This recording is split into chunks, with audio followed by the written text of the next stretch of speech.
नमस्कार। आज हम पढ़ेंगे सवैये। हिंदी की टेक्स्ट बुक में यह तीसरा मुक्तक है सवैये। उनके कवि हैं कवि रसखान। रसखान मूल तौर पर मुसलमान कवि थे। उसका पूरा नाम सैयद इब्राहिम था। बहुत ही संपन्न परिवार में उसका जन्म हुआ था और गोस्वामी विठल दास जी से उन्होंने कृष्ण भक्ति की दीक्षा ग्रहण की थी। उनकी कृष्ण भक्ति में तल्लीनता, उनकी कृष्ण भक्ति बेजोड़ थी। जिस प्रकार आप जानते हो कि रहीम जी भी मुसलमान कवि थे, फिर भी उन्होंने कृष्ण भक्ति के काव्य दिए हैं, हमें पद रचे हैं, उन्होंने दोहे दिए हैं।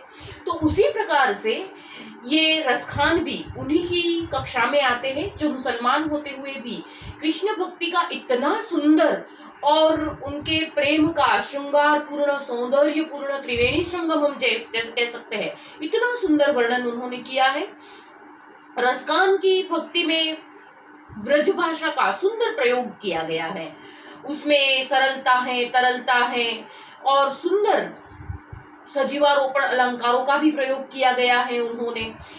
अब रसखान की इतनी अच्छी कृष्ण भक्ति थी कि उसके बारे में भारतेंदु हरिश्चंद्र जी ने तो यहाँ तक कहा है कि इस मुसलमान हरिजन पर कोटिक हिंदू वारिये। इतने अच्छे वो कवि थे। यहाँ पर हमें उसके 4 सवैये पढ़ने हैं और उसमें उन्होंने कृष्ण भक्ति को प्रस्तुत किया है कि वो कृष्ण के कितने अनन्य भक्त थे। हमने अभी कहा कि वो अनन्य कृष्ण भक्त थे। अब देखिए, कृष्ण के प्रति उसका आत्मसमर्पण पहले ही सवैये में हमें देखने को मिलता है। मानुष हो तो वही रसखान, बसो मिली गोकुल गांव के ग्वारन। जो पशु हो तो कहाँ बस मेरो, चरो नित्यानंद की धेनु मजारन। पाहन हो तो वही गिरी को, जो धरियो कर छत्र पुरंदर कारण। जो खग हो तो बसेरो करो मिली कालिंदी, कूल कदम्ब की डारन। किसी ने रसखान से पूछा, क्योंकि हमारी हिंदू धर्म मान्यता में यह कहा जाता है कि हमारा पुनर्जन्म होता है, तो किसी ने रसखान से ये पूछा कि अब आपका यदि पुनर्जन्म होगा तो आप कैसे जन्म लेना चाहेंगे। तो उन्होंने बहुत अच्छी तरह से ये प्रस्तुत किया कि यदि मनुष्य बना फिर से तो मैं यही रसखान बनना चाहूंगा और भगवान की पूजा करना चाहूंगा, श्री कृष्ण की आराधना करना चाहूंगा और गोकुल गांव के बीच में रहकर मैं कृष्ण की भक्ति करना चाहूंगा। लेकिन यदि पशु बन गया तो मेरा कोई बस ही नहीं है। मैं कहाँ क्या हो सकता है, मेरा तो कोई बस हो ही नहीं सकता। लेकिन नंद की नित नंद की धेनु मंजारन, नंद की धेनु के बीच में मैं रहना चाहूंगा। पाहन हो तो वही गिरी को, जो धरियो छत्र पुरंदर कारण। पाहन, पाहन का मतलब होता है पत्थर। यदि मैं पत्थर, पाहन का अर्थ होता है पत्थर, यदि मैं पत्थर बन गया तो वही गिरी, गिरी का मतलब होता है पर्वत, गिरी का अर्थ है पर्वत। यदि मैं गिरी यानी पर्वत, उसी पर्वत का पत्थर, कौन सा पर्वत, जिनको भगवान श्री कृष्ण ने अपनी छोटी उंगली पर उठाया था। वो पर्वत किनके कारण उठाया था? पुरंदर के कारण। पुरंदर का अर्थ होता है इंद्र। इंद्र की, आप जानते हो, लोकोक्ति है कि इंद्र ने इतना मेघ बरसाया कि पूरा गांव जो है वो बहने लगा। तब भगवान ने अपनी उंगली पर गोवर्धन पर्वत को उठाकर पूरे गोकुल वासियों की रक्षा की थी। तो यदि मैं पत्थर बनूं तो मैं उस गोवर्धन पर्वत का पत्थर बनूं कि जिसको इंद्र के कारण भगवान ने अपनी छोटी उंगली पर उठाया था। जो खग हो तो बसेरो करो मिली कालिंदी, कूल कदम्ब की डारन। यदि मैं खग, खग का मतलब होता है पक्षी, खग माने पक्षी, ये भी समानार्थी शब्द है। यदि मैं खग बन गया यानी मैं पक्षी बना तो मेरा बसेरा कहाँ होगा? तो कालिंदी, कालिंदी मानी यमुना नदी का दूसरा नाम है कालिंदी, ये भी समानार्थी शब्द है। कालिंदी, कालिंदी नदी के तट पर, कुल मतलब तट उसका, और कदम्ब की डारी पर मेरा बसेरा होगा। यानी पूरे सवैये में उन्होंने ये बताने की चेष्टा की है कि मैं भगवानमय होना चाहता हूँ। यदि दोबारा मेरा जन्म हुआ तो भी मैं कृष्ण के अलावा और किसी भगवान की प्राप्ति चाहता नहीं हूँ। दूसरे सवैये में वो सब कुछ न्योछावर करना चाहते हैं। या लकुटी अरु कामरिया पर राज तिहुपुर को त्यजी डारो। या लकुटी, लकुटी का मतलब होता है लाठी। भगवान जब गाय चराने के लिए जाते थे तब अपने हाथ में लाठी रखते थे। तो लकुटी और कामरिया, कामरिया मतलब एक प्रकार का कंबल, जो भगवान जब गाय चराने के लिए जाते थे तब वो अपने कंधे पर एक कंबल डालकर जाते थे। तो या लकुटी पर कामरिया पर राज तिहुपुर को तजी डारो। तिहुपुर, तिहु माने तीनों, पुर माने लोक। जिस लाठी से भगवान गाय चराने के लिए जाते थे, जो कामरिया वो अपने कंधे पर डालते थे, वो यदि मुझे मिल जाए तो मैं तीनों लोगों का राज उस पर न्योछावर कर देता हूँ। आठहु सिद्धि नवो निधि का सुख, नंद की धेनु चरान बिसार। यदि मुझे नंद की धेनु चराने का मौका मिल जाए तो मैं आठों सिद्धि और नवो निधि को उस पर न्योछावर करने के लिए तैयार हूँ।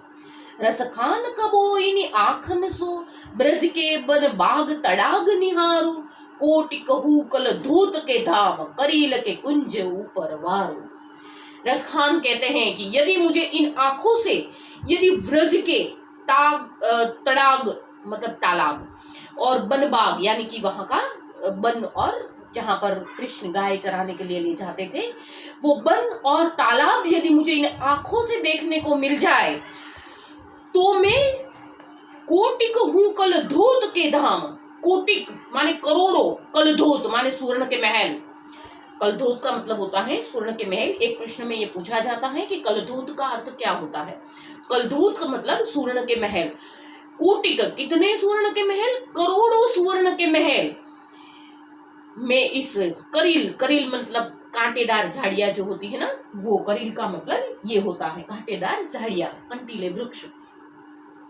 तो ये कांटेदार झाड़ियों के ऊपर मैं करोड़ों सुवर्ण के महल न्योछावर करने के लिए तैयार हूं, क्योंकि ब्रज में ऐसी कांटेदार झाड़ियां बहुत होती हैं, इसीलिए उन्होंने इसके बारे में कहा है। यानी ये पूर्ण आत्मसमर्पण इस सवैये में हमें देखने को मिलता है।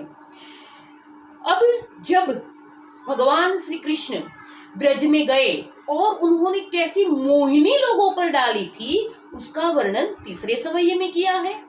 जा दिन ते वह नंद को छोहरो, याबन धेनु चराई गयो है। मोहिनी ताननी गोदन गाय के बेनु बजा के रिजाई गयो है। मतलब जिस दिन, जहा दिन मतलब जिस दिन से नंद को छोहरो, नंद राजा का बेटा, या बन धेनु चराई गयो है, इस बन में, धेनु मतलब गाय, इस वन में गाय को चरा कर गया है। मोहिनी ताननी गोधन गाय के बेनु बजाई रिजाई गयो है। मतलब इतनी उसकी जो धुन है, जो बेनु उन्होंने बजाई है, वो इतनी मोहिनी है कि सारे उनकी मोहिनी तान से और सब लोग उनकी बांसुरी की मोहिनी में आ गए हैं। ताही धरी कुछ टोना सोके, रस खान ही में समाई गयो है। कोहु न काहू की कान करे, सिगरो ब्रज बीर बिकाई गयो है। उन्होंने अपनी बांसुरी की मोहिनी ऐसी डाली है कि जैसे रसखान कहते हैं कि जैसे कि पूरा का पूरा ब्रज पर उन्होंने कोई जादू टोना कर दिया है। लोग उन्हीं की मुरली सुनने के बाद जैसे जादू टोना करके एकदम शून्यवत हो जाता है, वैसे वो भगवान मई हो गए हैं। और कोई क्या करे ऐसी परिस्थिति में, कोई क्या करे। सिगरो व्रज वीर बिकाई गयो, मैं सिगरो मतलब सारो, समस्त व्रज उसमें पागल सा हो गया है, ऐसा लगता है। चौथे सवैये में गोपियों की मनःस्थिति को कवि ने बखूबी प्रस्तुत किया है। मोर पखा सिर ऊपर राखिन हो, गुंज की माला गरे पहरोगी। ओढ़ी पीताम्बर ले लकुटी बन, गोदिन ग्वारिन संग फिरोगी। भाव तो वो ही मेरो रस खानी, सो तेरे कहे सब स्वांग भरोगी। पई मुरली मुरलीधर की, अधरा न धरी अधरा न धरेगी। अब देखिए क्या कहना चाहते हैं कि गोपियां जो हैं वो कृष्ण को रिझाने के लिए अपने सिर पर मोरपंख धारण करेगी। गुंज की माला, कृष्ण हमेशा अपने गले में गुंज की माला पहनते हैं, तो गुंज की माला वो गले में पहनेगी, पीतांबर भी पहनेगी और लकुटी लेकर यानी लाठी लेकर गोधन को चराने के लिए वन में भी जाएगी। श्री कृष्ण को खुश करने के लिए क्या क्या करेगी? मोरपंख सिर पर धारण करेगी, गुंज की माला गले में पहनेगी, पीतांबर धारण करेगी, हाथ में लकुटी लेकर यानी लाठी लेकर गोधन को चराने के लिए वो ब्रज में वन में घूमेगी। भाव तो वो ही मेरो रस खानी, रस खान कहते हैं कि जो भगवान को भाव तो मतलब पसंद आता है वो सब मैं करूंगी, ऐसा मैं स्वांग रचूंगी। स्वांग बनाना मतलब वेश बनाना, मैं ऐसा ही वेश बनाऊंगी जो कृष्ण को पसंद है। लेकिन पई, पई मतलब लेकिन, मुरली मुरलीधर की, भगवान को मुरलीधर भी कहा जाता है क्योंकि वो हमेशा मुरली धारण करते हैं। तो मुरली मुरलीधर की, भगवान कृष्ण की मुरली, अधरा धरी अधरा न धरूंगी, अधर पर मैं धारण करूंगी नहीं। अधर माने होठ, भगवान ये सारा स्वांग में रचूंगी लेकिन भगवान की मुरली मैं अपने होठों पर धारण करूंगी नहीं, क्योंकि मुरली को छूने से भगवान की मुरली जूठी हो जाएगी और इसीलिए वो भगवान की मुरली को अपने होठों पर धारण करना चाहती नहीं है। ये भी प्रश्न आपको पूछा जाएगा कि गोपी भगवान की मुरली को धारण करना क्यों नहीं चाहती, तो उसका उत्तर भी यही होगा कि गोपी के होठों को छूने से वो मुरली जूठी हो जाएगी, इसीलिए वो सारा स्वांग रचाएगी लेकिन भगवान की मुरली को अधर पर धारण करेगी।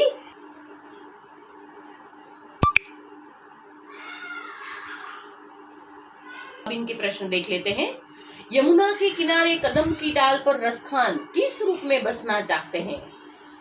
तो कदम की डाल पर जवाब आप ही दे दीजिए, पक्षी के रूप में बसना चाहते हैं। 8 सीधी और 9 निधि का सुख प्राप्त कब होता है? तो जब भगवान की धेनु चराने के में उसको ये सुख प्राप्त होता है, यानी नंद की धेनु चराने में। कलधोत के धाम का अर्थ क्या होता है? हमने आपको पहले ही बता दिया था ये कि सोने का राजमहल को कलधोत का धाम कहा जाता है। गोपी गले में गुंज की माला पहनना चाहती है। अब प्रश्न, मनुष्य के रूप में रसखान कहाँ बसना चाहते हैं? वही गोकुल में बसना चाहते हैं। पशु के रूप में कवि कहाँ में निवास करना चाहते हैं? तो वही नंद की धेनु के बीच में निवास करना चाहते हैं जहाँ नंद की धेनु रहती है। रसखान किस पर्वत का पत्थर बनना चाहते हैं? तो जिस पर्वत को भगवान कृष्ण ने इंद्र की वजह से अपनी छोटी उंगली पर उठाया था वही गोवर्धन पर्वत का पत्थर बनना चाहते हैं, यानी गोवर्धन पर्वत का पत्थर बनना चाहते हैं।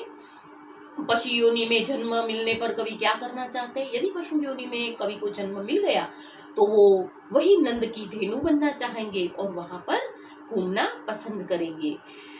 अब इनके 2-3 वाक्य के जो प्रश्न हैं तो वो भी हमने आपको काव्य के बीच बीच में समझा दिए हैं।